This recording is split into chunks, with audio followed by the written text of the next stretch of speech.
You guys stay up here for a minute? Is that cool? Can we ask you some questions? We're going to ask, so if it's your first time at the lab, hey friends, at the door, it's good to see y'all. If it's your first time at the lab, this isn't just about watching the performance, but we like to ask questions and dissect how you got to be where you are. And then the second half of the night is people sharing stuff that they're currently working on, which you'll see in a few minutes. But also tonight, we've been doing this again since the pandemic for about 1.5 years now, and we, as a team, made the decision, hey, let's see if we can't at least do the first half of this and put it out as a podcast. So this month is the first time we're doing this. So when you ask a question tonight, if I oddly repeat your question, it's just so everybody can hear it into the microphone. Does that make sense? So, do we have any questions for this wonderful band, Poser? Let's give it up for one more time for this one. Justin Henderson.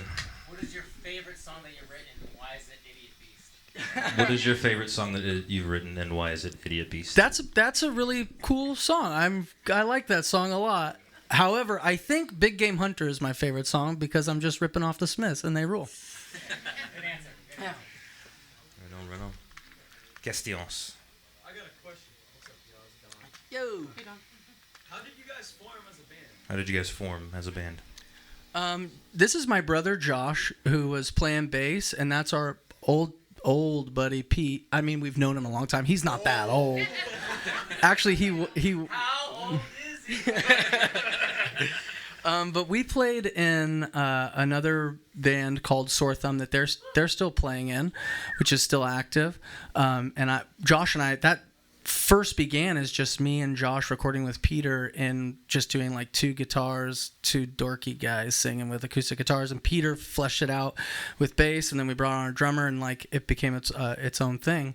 And so this project was just me coming back to them and being like, hey guys, I know I got kicked out of the other band, but you guys want to start a new band? Sounds fun. And it worked. I should say too that Zach took some time really not playing music or something, and he had all these songs all the time, and so many people would be like, yo, record those songs, anything you want, record those songs. And so I'm just really happy that this project formed basically from him jumping in and wanting to actually do it and letting me record it and mooch off his talent. Just be singing by myself if it weren't for Pete. A question to the bassist. I noticed you were singing, but you weren't very close to the mic, and it seemed like you could have added a good sound to it, so I wanted to know why you weren't singing into the mic. Let me get close to the mic. I haven't figured out how to harmonize with this setup yet, and so modulating back, and I'll do it here for you naked people at home.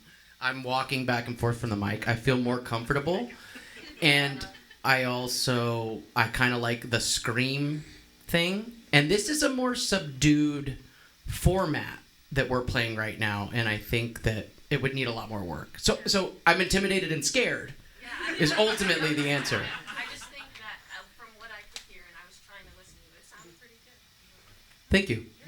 And he's the lead singer of the other band too, by the way.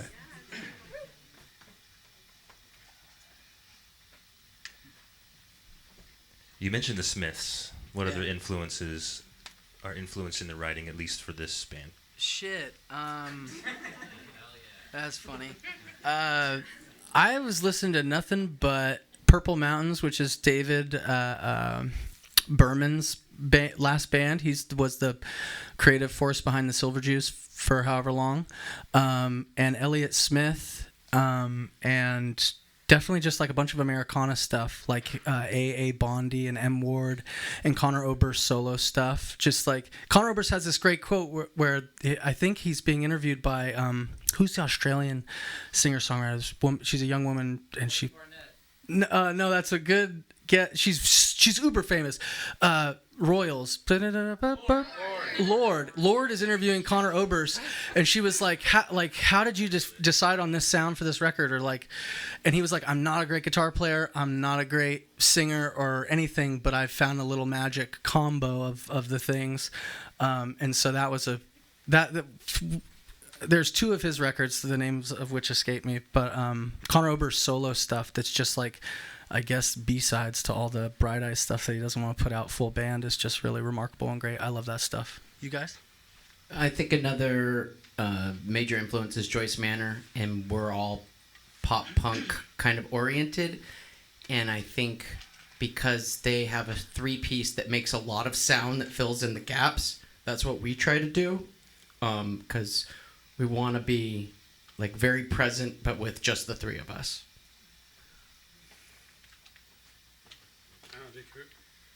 Do people care about drum influences? So there's a really weird one. I don't even know his name, but there's a band called Copeland I used to listen to a lot, and I thought he was like the master of playing very simply to the song in a way that I really liked. And it was like very structured, and he was also like just a big ol' awkward dude, so I appealed to that. And so I think about him a lot, like his drum parts when I make things, and also the National. Neither of them are like very flashy drummers, but like they think of just like weird hits and accents every once in a while for these kind of more straightforward indie songs that I think is kind of cool. Totally.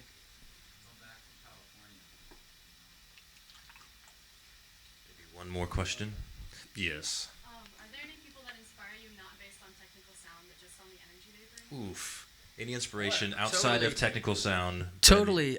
Jason Molina was in this band called Electric Magnolia Company was the last iteration, and his big thing was like he wanted to record the album live. He just wanted to live track it with all of his band, and there's so many like, and Sufjan Stevens in the same way, like he wanted to self-produce Carrie and Lowell, which is in my mind his magnum opus.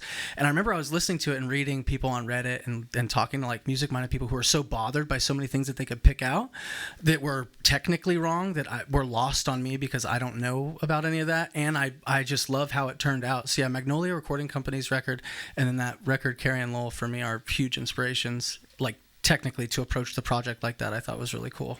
Thank you.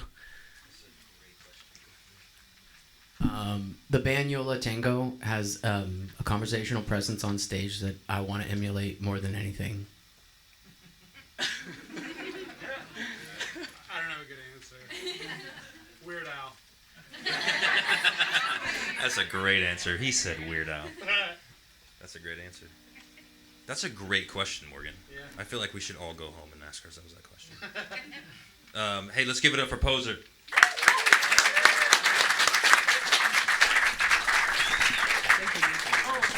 That was amazing. I wouldn't be there. Hey, we're about to take a break, but before we do, a couple things, and we'll go right off with Poser's opening for. Let me grab it. Poser's opening for the Builders and Butchers at our dear friend's farm heirloom down on Crow Canyon Road, and that is on October 13th. You can get your tickets by scanning this QR code. QR code. Technology, huh?